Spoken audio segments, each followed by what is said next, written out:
Hello students, कल पढ़े थे हम नंबर्स के बारे में। हम बताए थे नंबर्स का यूज सबसे पहले अरब के देशों ने किया था।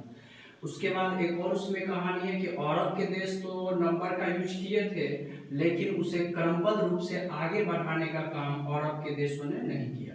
अरब के देश के लोगों ने उसे क्रमबद्ध रूप से आगे नहीं बढ़ा पाए। तो बाद के वर्षों में 1700 से 1800 के बीच पूरे संसार के जितने विद्वान थे, उन विद्वानों का, साइंटिस्टों का, मैथमेटिशियन का, सभी का एक संगठन बना लंदन में, जिस संगठन का नाम है रॉयल सोसाइटी।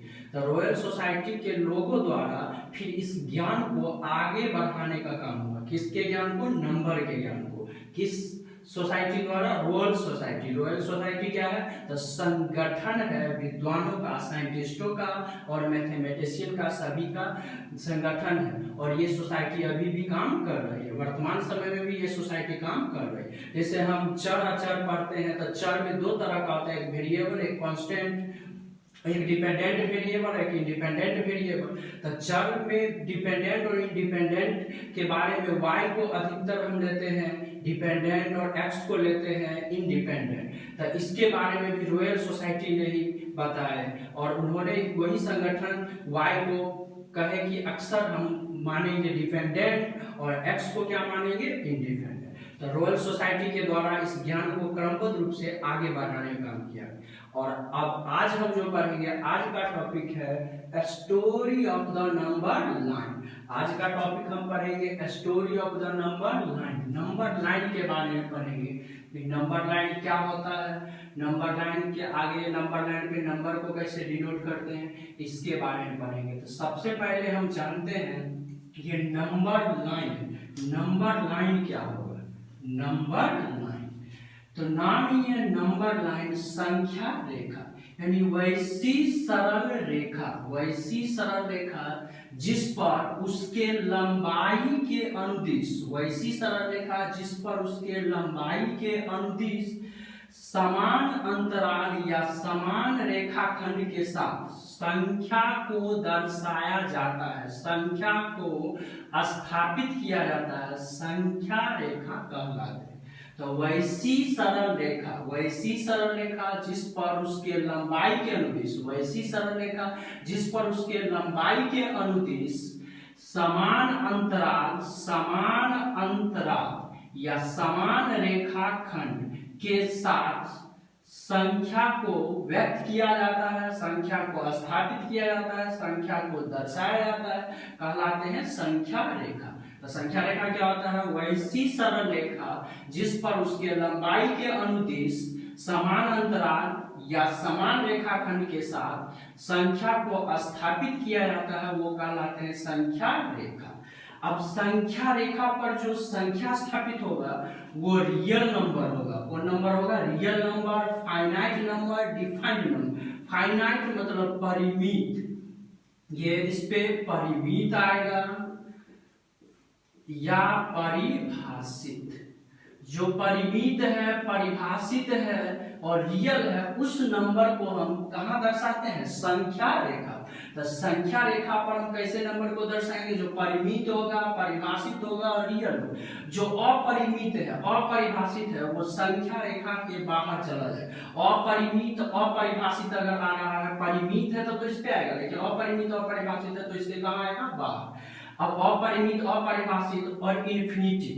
इन्फिनिटिव क्या होता है अब ये जानेंगे। Infinitive, undefined. इन्फिनिटिव के बारे में इंग्लिश मैथमेटिशियन जॉन वेन, जिनका कार्यकाल है 1616 से 1703, इन्होंने ही इन्फिनिटिव के बारे में बताए थे। जॉन वलियस जो है 1616 से 1703, जो इंग्लिश मैथमेटिशियन है, ये किसके बारे में बताए थे? इन्फिनिटिव के बाद। इन्फिनिटिव जो है ईश्वर के रूप से लिया गया। जैसे ईश्वर अगर हमारे सामने प्रकट होते हैं तो हम उनको देख नहीं सकते, वो अनंत है, अनंत जिसका कोई अंत नहीं। उसी तरह संख्या अगर हम लिखना शुरू करें 1 2 3 4 5 6 7 8 9 10 इस तरह बढ़ाते जाए, हजार, लाख, करोड़, अरब, खरब, इस तरह बढ़ते बढ़ते इतना बड़ा संख्या आ जाएगा कि उस संख्या को हम नहीं लिख सकते, वो पूरे ब्रह्मांड में भी समाहित नहीं हो सकता, इतना बड़ा संख्या आएगा, वो अनंत रूप का हो जाएगा। इसीलिए हम जानते हैं कि ये बढ़ते बढ़ते बढ़ते इतना बड़ा हो जाएगा, उसको हम संकेत सिंबल प्लस इंफिनिटी से डिनोट करें। और इधर ये छोटा होते होते इतना छोटा होगा कि वो हो जाएगा माइनस इंफिनिटी, यानी ये माइनस इंफिनिटी इधर जाएगा और इधर प्लस इंफिनिटी। प्लस इंफिनिटी तक हम जा नहीं सकते हैं ना, माइनस इंफिनिटी जा सकते हैं, सिर्फ इसकी ओर अग्रसर है। ये प्लस इंफिनिटी मतलब अनंत की ओर अग्रसर है। ये अनंत मतलब जिसका कोई अंत नहीं है। ये संख्या लिखते लिखते अनंत की ओर अग्रसर है, ये भी अनंत की ओर अग्रसर। जैसे ईश्वर का रूप बढ़ते बढ़ते अनंत तक फैल जाता है और सिकुड़ते सिकुड़ते इतना छोटा हो जाता है वो भी अनंत हो जाता है। तो उसी तरह ये भी अनंत है, या तो बढ़ते हुए या घटते हुए। ये हम जान गए।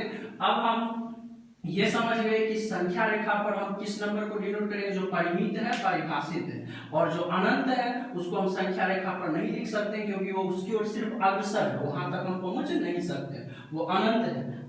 अब हम जानेंगे आगे कि ये संख्या रेखा किस दिशा में ले सकते हैं। संख्या रेखा हम इस तरह से भी ले सकते हैं, इस तरह से भी ले सकते हैं। संख्या रेखा को हम कोई भी दिशा में ले सकते हैं, लेकिन हॉरिजॉन्टल हम लेंगे क्योंकि अच्छा दिखने के लिए, सुंदर दिखने के लिए संख्या रेखा को कैसे लेंगे, हॉरिजॉन्टल। संख्या रेखा को कैसे लेंगे, हॉरिजॉन्टल। अब संख्या रेखा पर नंबर को कैसे डिनोट करें।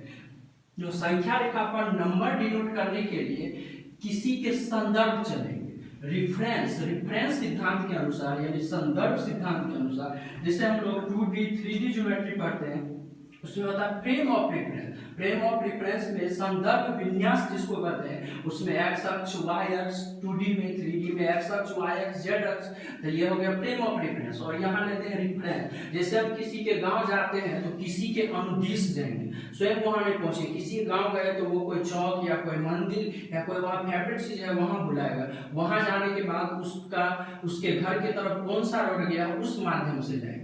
तो कहीं भी जाने के लिए समस्तीपुर में अगर हम आते हैं तो किसी के अलॉन्ग आते हैं, या तो थानेश्वर स्थान मंदिर के अलॉन्ग, या बस स्टैंड के अलॉन्ग, या समस्तीपुर जंक्शन के अलॉन्ग, तो किसी के अनुदिश जाते हैं, किसी के संदर्भ पहुंचते हैं, डायरेक्ट हम नहीं पहुंच पाते।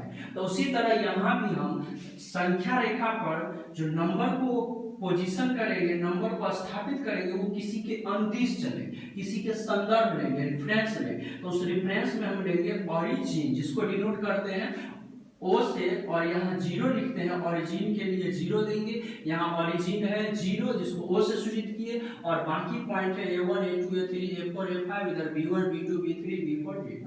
तो ओरिजिन, ओरिजिन के जगह जीरो देंगे। तो हम ओरिजिन के संदर्भ में इसी के रिफरेंस लेकर आगे के नंबर को हम दर्शाएंगे।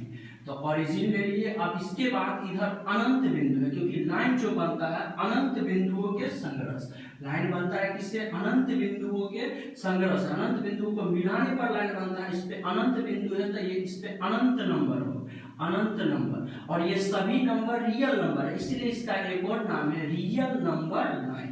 इस लाइन का एक और नाम क्या है, रियल नंबर लाइन, क्योंकि इस लाइन पर अनंत बिंदु और सभी बिंदु एक रियल नंबर, इसलिए इसका नाम है रियल नंबर लाइन। अब इस जीरो से यानी मूल बिंदु पर जो फ्रेम ऑफ रेफरेंस यानी रिफरेंस, फ्रेम ऑफ रेफरेंस होता है नियामक में, और यहाँ लाइन पे रिफरेंस लेंगे जीरो। जीरो से दाईं ओर जो भी संख्या होगी वो पॉजिटिव, और जीरो से बाईं ओर जो भी संख्या होगी निगेटिव। इसमें दिशा लेंगे इसके अनुरूप, तो इधर के दिशा में जो भी आएगा पॉजिटिव, इधर के दिशा में जो भी आएगा निगेटिव। जीरो से दाईं ओर का संख्या पॉजिटिव, जीरो से बाईं ओर की संख्या निगेटिव। अब यहाँ जीरो के बाद यहाँ लिए +1, क्योंकि ये जो है डिस्टेंस 1, समान अंतराल है, ये सारा अंतराल समान। यहाँ से यहाँ डिस्टेंस 1, यहाँ से यहाँ 1, यहाँ से यहाँ 1, यहाँ से यहाँ 1, तो 1 ऐड करते गए, ये 1 यूनिट, यहाँ तक 2 यूनिट, यहाँ तक 3 यूनिट, यहाँ तक 4 यूनिट, यहाँ तक 5 यूनिट, ये बढ़ते गए। फिर इधर -1 -2 -3 -4 -5 इधर घटते गए, इधर बढ़ते गए, इधर घटते गए। और 0 और 1 के बीच अगर बात करें तो 0 और 1 के बीच भी अनंत संख्या है, 0 और 1 के बीच भी अनंत संख्या, जैसे 0.1 0.2 0.3, इससे पहले भी 0.01 0.0, इससे पहले 0.001, 0.002। अब इसके बीच की संख्याएं अनंत है, जिसको हम लिख नहीं सकते, अनंत है। अगर लिखते रहेंगे तो मेरा जनरेशन खत्म हो जाएगा, अगला जनरेशन आएगा वो भी खत्म हो जाएगा, सारा जनरेशन लिखते लिखते तबाह हो जाएगा। लेकिन इसके बीच की सारी संख्या नहीं लिखी जा सकती, क्योंकि ये क्या है, अनंत। तो जीरो के बाद की कौन सी संख्या रियल संख्या कौन है वो हम नहीं बता सकते, क्योंकि जीरो के बाद अनंत संख्या है, तो इसके बारे में हम नहीं कर सकते। लेकिन जीरो के बाद कौन सा पूर्णांक है, तो 1 के बाद कौन सा पूर्णांक है, 2। तो पूर्णांक बता सकते हैं, लेकिन इसके बीच का जो अनंत संख्या है वो कौन होगा ये हम नहीं बता सकते। तो जीरो से दाईं ओर की संख्या पॉजिटिव, जीरो से बाईं ओर की संख्या निगेटिव, और जीरो न तो पॉजिटिव है और न ही निगेटिव है। जीरो को कहेंगे अधनात्मक या अऋणात्मक। अधनात्मक को अगर छोड़ देंगे तब भी जीरो और निगेटिव आ जाएगा, और अऋणात्मक को छोड़ देंगे तब भी जीरो और पॉजिटिव आ जाएगा। तो जीरो को या तो कहेंगे अधनात्मक या अऋणात्मक। और जीरो का एक और नाम है, उसको कह सकते हैं उदासीन पूर्णांक, क्योंकि प्लस जीरो बराबर होता है माइनस जीरो। या तो प्लस जीरो से व्यक्त करें या माइनस जीरो से, दोनों इक्वल होता है। इसलिए जीरो का एक और नाम है उदासीन पूर्णांक। आज हम लोग पढ़े नंबर लाइन के बारे में। अब अगले वीडियो में हम पढ़ेंगे mathematical fundamental operation on the number line. अब जो है इसको ध्यान से पढ़िएगा, इसको लाइक कीजिएगा, इस वीडियो को सब्सक्राइब कीजिएगा, शेयर कीजिएगा। तब तक के लिए धन्यवाद।